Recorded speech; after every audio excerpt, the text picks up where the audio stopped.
M'dzina la Atate ndi la Mwana ndi la Mzimu Woyera. Amen. Kodi mlendo ndinu nokha mu Yerusalemu muno?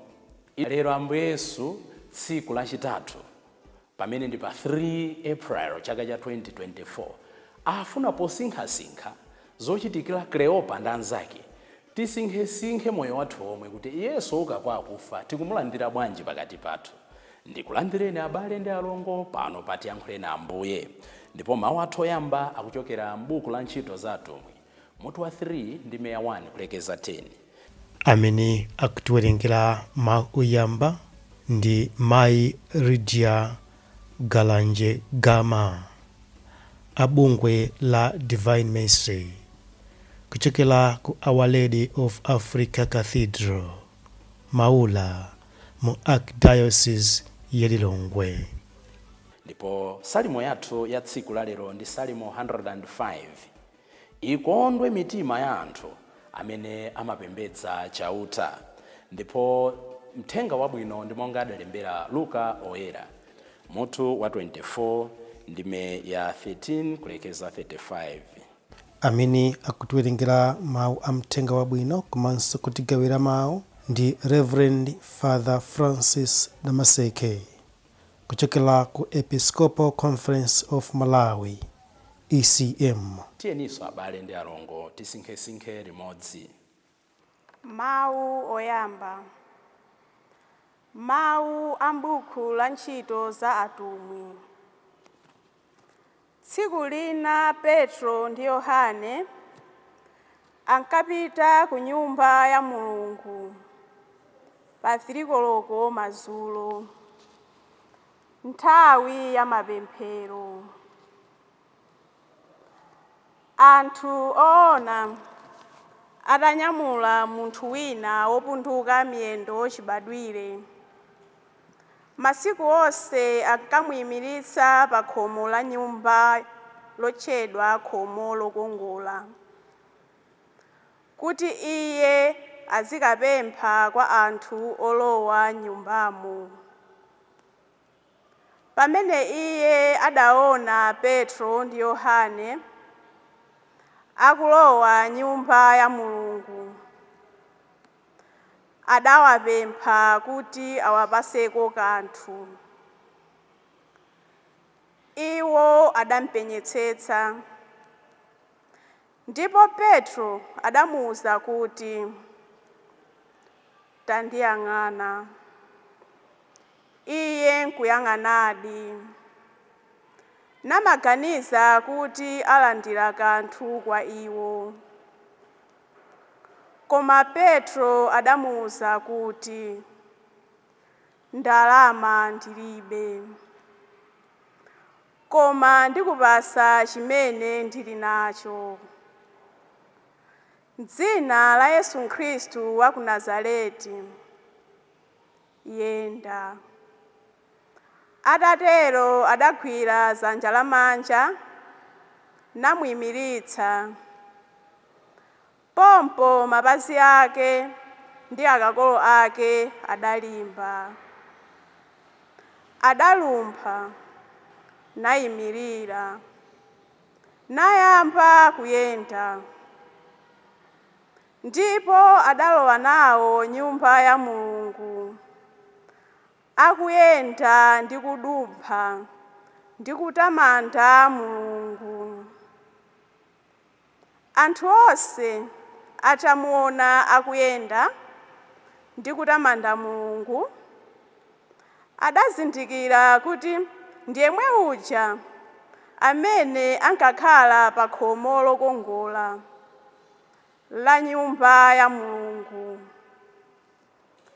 Ndipo adazizwa ndithu ndi kudabwa zimene zidachitikira. Mawu a Ambuye. Ambuye akhale nanu. Mawu a muthenga wabwino monga adalembera Luka oyera. Ulemu kwa inu Ambuye. Mutu wa 24 ndime ya 13 kulekeza 35. Tsiku lomwero ophunzira awiri ankapita kumudzi otchedwa Emausi. Kuchokera ku Emausi kufika ku Yerusalemu ndi mtunda okwanira ngati makilomita 11. Ankakambirana za zonse zimene zidachitika. Akukambirana nkumafunsana choncho, Yesu mwini wake adayandikira nkumatsagana nawo. Maso awo adachita chidima mwakuti sadamzindikire.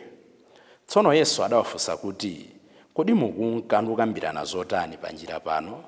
Apo iwo adayima, nkhope zawo zili zakugwa ndi chisoni.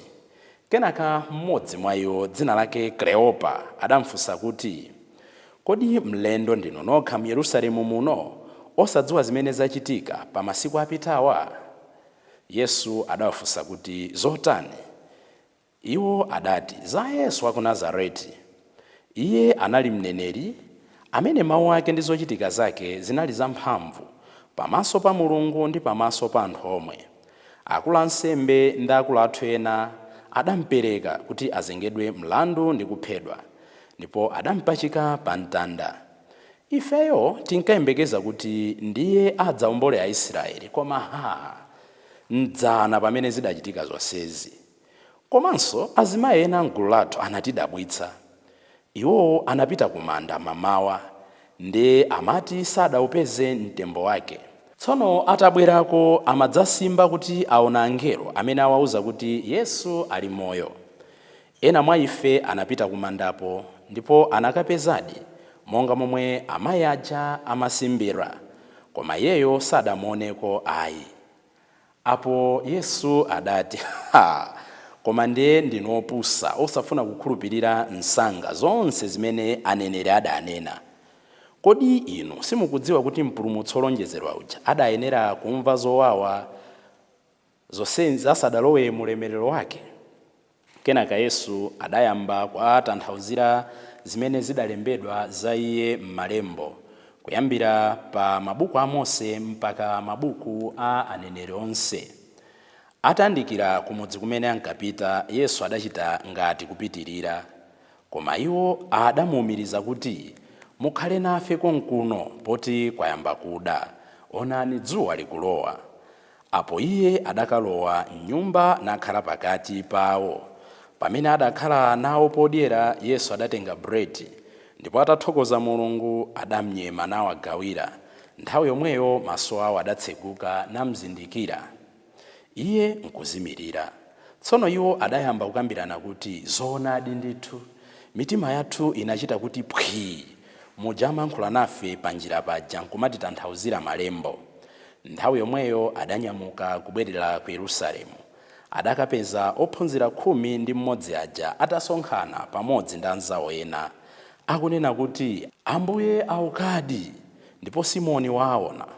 Tsono nawonso awiri aja adafotokoza zimene zidachitika panjira paja, ndiponso mmene iwo adamzindikira pamene iye ankanyema buledi. Mthenga wa Ambuye. Ulemu kwa inu Ambuye Yesu Khristu. Zochitika panjira ya ku Emausi, maphunziro ambiri a moyo wathu nkhani titha nkuyiwerenganso chifukwa ili ndi zophunzitsa zambiri pa moyo wauzimu, pa moyo wathu wa ndale, pa moyo wathu wa bizinesi, pa moyo wathu wa maubale, pa moyo wathu moyo wina uliwonse umene tinganene. Nkhani ili ndi maphunziro ambiri. Lero mwina tiyambire pakati. Akuti amayi ena amgulu lathu atidabwitsa. Are you able to surprise others?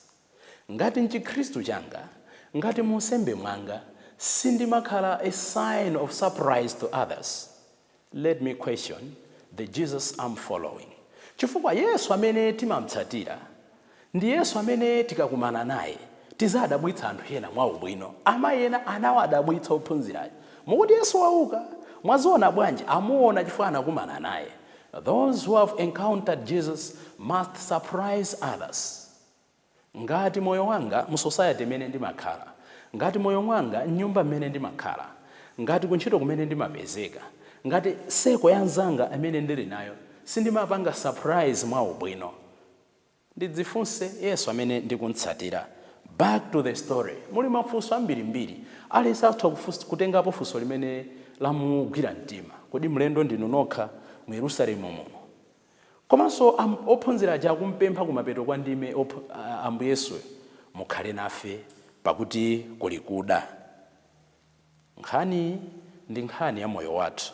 Ndimaganiza kuti tisinkhesinkhe mfundo zisanu ndi imodzi. Nde aliyense ali ndi Emausi wake. Ena zinthu zikatithina Emausi wathu kumakhala nkhani ya bibida ndi zina zotero, ena madragi, ena kudya kwambiri. Aliyense ali ndi njira zake zimene amaona kuti athetsere mavuto ake.